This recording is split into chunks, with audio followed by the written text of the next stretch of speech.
Gale nearly got a flick on that. Can he put it into the path of Latterline? He's thinking about going himself. Latterline and Latterline! Oh, that's a wonderful goal! Now on to Benjamin.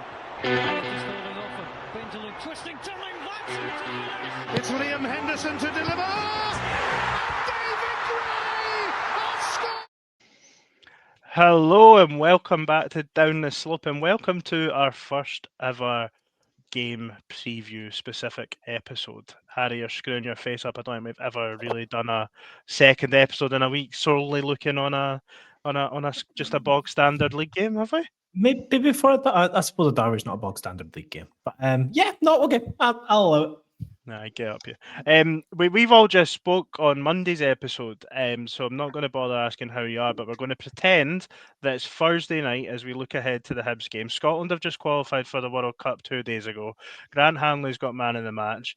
Everything's fantastic. Everything's good in the world. Hibs have got no injuries. And we're getting back to league business on Saturday afternoon against Dundee. Craig,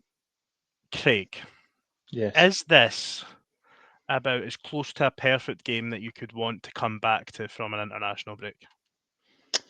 I feel a very disrespectful tone in the angling of that question towards our opponents, Dundee. But ultimately, yes, I would say yes, it is. It's a perfect game at home. It's a game at home against a team that's at the bottom end of the league, or typically would find themselves at the bottom end of the league.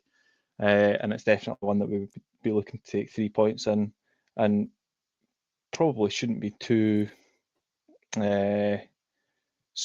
bum squeaky, sweaty time of a game, to be fair. Mm-hmm. Yeah. Liam, after an international break, you're looking forward to getting back to Easter Road? I feel like it's always nice to have a home game after it as opposed to away. It's like ages since we've been at Easter Road as well, eh? Actually, I feel like the international breaks the way they are now in September, October, November, that you have this every season now where you have quite a few weeks away, and I don't like it, to be honest. If you're I just don't like it.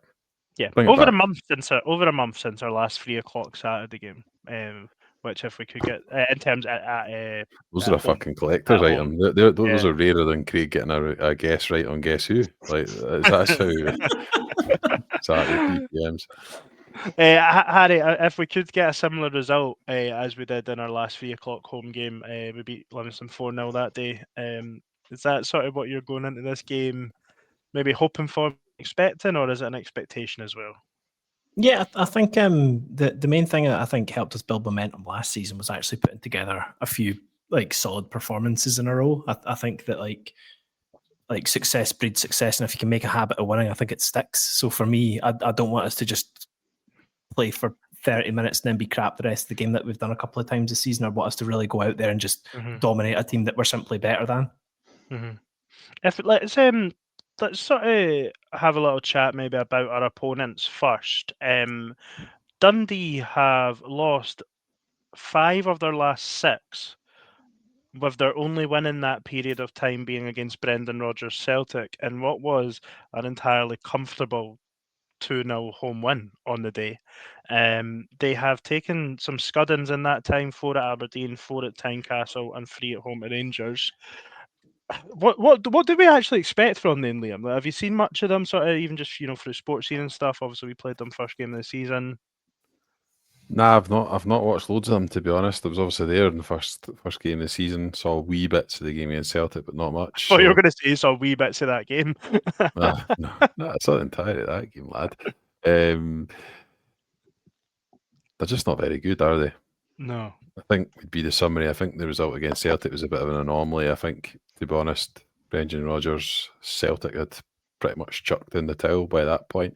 And the only thing I would say about them is I think they'll probably be a team that are actually quite happy to come to Easter Road and sit in, which we know does not always bode well for us as the home team, with the onus on us to go and win the game.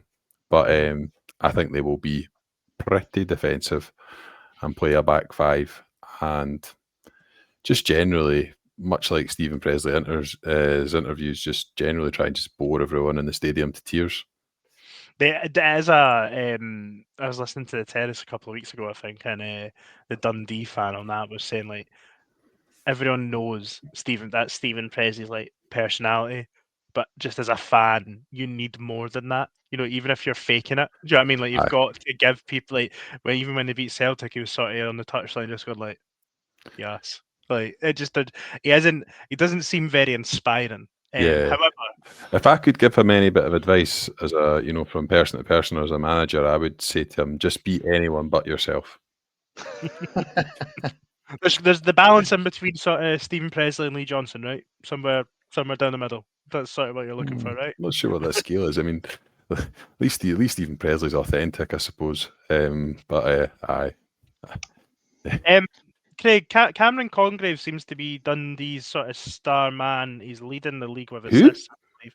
Cam Congreve, yeah, he's leading. Yeah, he got a couple of assists, That's a regen. That's made up. and he's on loan from someone down south. I think Of course he is. Burnley. it's some Of random, course. Just Just escaped my memory there. I'll tell you exactly. who he's Craig, on loan from. what do you think of this made-up player that I've just pulled at back? He's Welsh on loan from Swansea. We'll Why be all you one to pick sign me him to by the answer end of the that season. question, by the way? Dundee's Because Craig, I feel like sign him. Craig, you watch Sports Scene more than they paid, I would suggest. No, he is leading the league with assists and has generally performed really well. And just listening to like Sports Sound and stuff after the games generally is getting quite rave reviews. Other than that, though, they do appear to be lacking in quality, and Simon Murray was dropped from their last starting 11 as well. Do you go into the game with any sort of trepidation, out with the usual? I'm a Hibs fan. I feel a bit.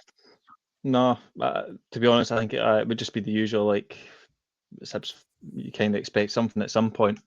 I think if you look back at the results this season, the best results have been in two Old Firm games away to Rangers when they drew one each, when they should have won the game. By the way, I was quite critical, not on the pod, but kind of off the pod when we were talking about Scottish football, of Stephen Presley, because I thought they should have went for the jugular in that game and they didn't, and ultimately drew the game one each instead of winning it by a couple of goals.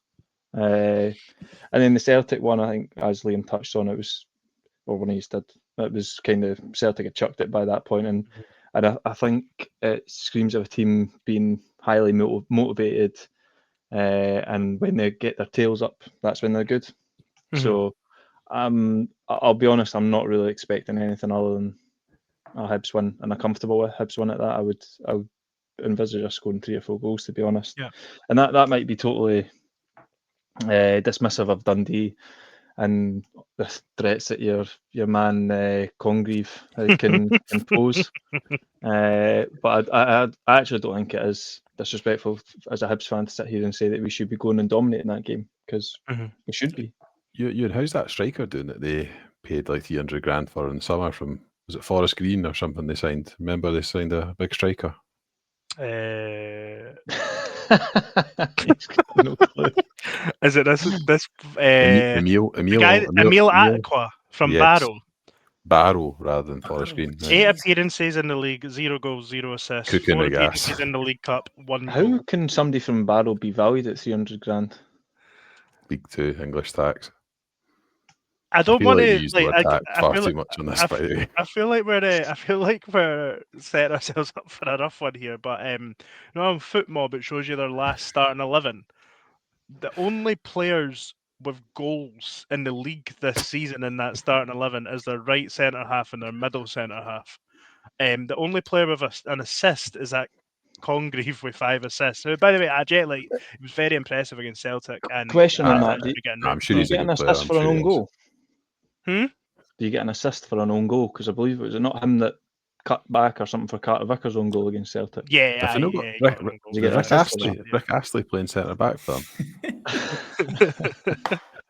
They're never going to give up if they get teased. Right, Astley. Right, let's move back to Hibs anyway. Harry, I'm going to come to you with this one because, look, as listeners of the podcast will know, you're not the biggest fan of our on-loan centre midfielder. However, he played very well at St Mirren, and ultimately has played very well in the 3 games that Hibs have won recently: Livingston at home, Aberdeen away, and St Mirren away. Coincidentally, that's come with Josh Mulligan in midfield with him, and actually the only difference in the lineups has been Cleegee and Boyle. Sort of flipping in and out, dependent. Cleegee started the 2 games, and then Boyle started at St Mirren. Would you make any changes in there, or are you willing to accept that Mr. Dan Barlaser should be starting at number 6 for Hibs? Well, is Dylan Levitt fit? I doubt it. Well, why would you not start the only other player that plays that position? It's like Jim. Like, are we going to go back now and say that Jimmy Jeggo was a great player? Like Dan Barlaser, away to Aberdeen, he was very good. I will absolutely give him that. Against Hearts and Celtic, he was. Wait, no, was it Celtic? No, sorry, Hearts and Rangers. He was unacceptable. He was not good enough, and it was poor. And he needs to step up in those sorts of games. But if he keeps up the level that he's playing, I'm more than happy for him to play against Dundee. I'm more than happy for him to play against Livingston at home. I've not got an issue with the guy if he wants to perform when he wants to perform. So yeah, if the better player isn't currently available, then you start the player that's there. I'm just curious to is there any chain of thought that perhaps having the settled side that played in the 3 games might, contribute to the overall team performances and the wins versus the changes that we made for the Hearts and the Rangers games? No. That's not something you would factor into your decisions. You can see this is premeditated. Mate, I don't understand what the issue is. You said to me, would you start the boy? I said, sure. We're playing against Dundee at home. We should be able to start whoever we want and beat them. I'm not trying to be funny. Well, you didn't come to me on Dundee. Dundee are shit. Like, why are we beating around the bush? Dundee are not good. They're not a good football team. They're going to come in. Because we've got 15 minutes to fill here, Harry. That's why. I know. I'm just saying. I think it's not a good team. As Craig said, we shouldn't be overly disrespectful because it's bit us before. But we should be able to play most of our squad and comfortably win this game. Mm-hmm. Harry, your job is to be the disrespectful one, actually. I was trying to be the balanced guy. You're meant to be the one that says they're shit and they're going to get relegated. We're just trying to encourage you into, some more clips and some clickbaity stuff to get the views up. That being said, who are we all in agreement that we should just be going with the same team that played St Mirren? The only counter I've got is if players have went particularly far in international duty, Gray does tend to like to rest them. So, like, I don't know how far Rocky has to fly or Boyle. Is O'Hara back, by the way? He was on the bench. Because I wouldn't mind seeing him in for Rocky, and then for Boyle, I wouldn't mind seeing him on the bench just if he's.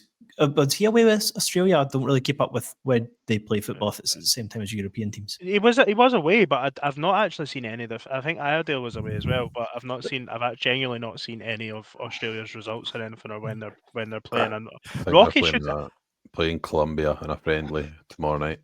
Right, Rocky should. Yesterday night, Leo, or 2 days ago. Sorry. Rocky should be okay in the sense that I think Congo or DR Congo have played their games. Like, he could potentially be back in Edinburgh already, if not sort of Tuesday morning, as of course 2 days ago, as when this is released, of course. But is there, Liam, anything in your head like what Harry says about international duty? Like, should maybe Cleegee come in for Boyle? But Boyle scored at Livingston, and same team. Yeah, no, that's certainly what. And would we all agree that this is our best? Like, we've kind of settled and found our best 11 now. No, I actually don't. I would. There would be one change that I would, and you've already talked about it, so it's kind of covering over what he's already said. But I'd be tempted to, regardless of travel and distance of travel and all that, I'd be putting O'Hara back in for Rocky. I feel like, personally, I don't know if it's maybe just something that I had preset in my own head anyway, but I feel like O'Hara's kind of moulded himself better to that right central half role than Rocky has. I personally feel looks a wee bit more comfortable there. Again, don't know if that's evidence-based or just in my head, but in the games that they've played there, I feel much more comfortable with O'Hara. Is over the 12 months under David Gray, we've probably seen though that it is very much when you get the shirt, it's your shirt to lose. It's the reason obviously that Rocky lost his place. It's the reason Rocky's got back in. Like, would it be harsh to drop him just like on the back of a 3-0 win? No, well, maybe it would be a bit harsh. I don't. Is he getting dropped or is O'Hara coming back in? I feel like that is O'Hara's position. I feel like he's been probably our most consistent player this season, and I think he deserves to come back in. Unless Rocky was absolutely lighting the place on fire, which I don't think he is, and that's not to say that Rocky's been poor or anything like that. I don't think he has, but I feel O'Hara's been our best player this season, or one of the best players, so get him back in. Right, let's just move to wrapping this little preview up, because I was told you've got 15 minutes. We're not pushing 20, but we're going to wrap it up. We're going to go around the table. We're going to do score predictions and stuff. We're going to do score predictions. But what I would like is maybe, in the style of like a little football bet builder sort of thing from you. Not encouraging gambling by any means, but just maybe give me a little anytime goal scorer, full-time result, something like that. Just a wee prediction that's maybe got 2 or 3 legs to it. Liam, do you want to set us off? Definitely not encouraging irresponsible gambling, because it happens to be gambling safer week this week. So if you're wanting a safe bet this week, and do keep it safe, I'll go Cameron Congreve, is that his name? over one assist or more. Emile Aqua to score any time. Hibs to win 3-1. There you go. There you go. So you've nailed the Dundee goal. The Dundee score. 100%, mate. Always rated the boy Congreve. Right, I'm going to come in now because, as you know, Kieran Bowie always scores against teams from Dundee or the sort of Tayside area. We'll throw St Johnstone in that as well. So I'll go for a Kieran Bowie double and 4-0 Hibs, just like we dispatched to Livingston. 4-0, and Kieran Bowie scored 2 goals is my prediction. Craig. Oh, do I believe that Hibs will score 3 or more in 2 games in a row? Yes, I do. I'm going to give you a good odds scoreline and good odds scorer actually as well. I'm going to give you Grant Hanley anytime, Hibernian to win 5-2. 5-2, jeez. But, I know it wasn't the exact score, but like Kelly back in the day, the 5-3 game. By the way, are we edging towards a Grant Hanley Quan vibe, like where he's due a goal? Got to score it. It's a different score, but are we edging towards Hanley? No. The vibe would be right, like an open. It's like the command. It's not the exact. I said the vibe. Same score at all. I said edging towards that sort of vibe of that game. Pay attention, Specky. I got what you meant, Ian. But are we edging towards a Grant Hanley's due a goal like Quan was due a goal last year? Harry's went red. No. I don't think Hanley wins that many headers in the opposition box. Oh, he's not like a Will Fish. Will Fish was a good one. I feel like he's been close to getting on quite a few already. The Levy keeper made a couple good saves, I think. Not much of a pedigree of scoring goals, I would say. So don't love that shout. A massive head though. 5-2 Hibs wins. You could have had Inverness Cali Thistle at home in the Scottish Cup just before COVID. I watched that in Amsterdam. I watched it in the ground. Amsterdam. Uber. We were there. That was was a chocolate factory that day. You were watching the game live, yeah, in Frank's house. Going for the amount of folk that were in this. No. Harry, what's your score prediction? For the first time ever, guys, I'm gonna believe Congreve. It's going to be 1-0. Congreve. No, I'm joking. I think that Hibs will win. Congreve. There's a wee Mike Bisping reference there for any UFC fans. I reckon 2-0 Hibs. I'll give just because Craig was absolutely waxing lyrical, it feels apt that O'Hara's going to score. So there you go. There's my centre back prediction for the day. And then I think Bowie, as you say, I know you got him for 2. I think he is due a goal at some point. I think his performances he's had a couple of good games of late without getting goals. So I hope that he scores one, gets his confidence back. Excellent. Well, that will just about do us, I think. A little preview show. Whether we do it again in the future, we'll see how well this is received. But if you're listening to this on the way to the ground on Saturday, let's enjoy the game and 3 points to the Hibs. We'll be back on Monday. Cheers. Cheers.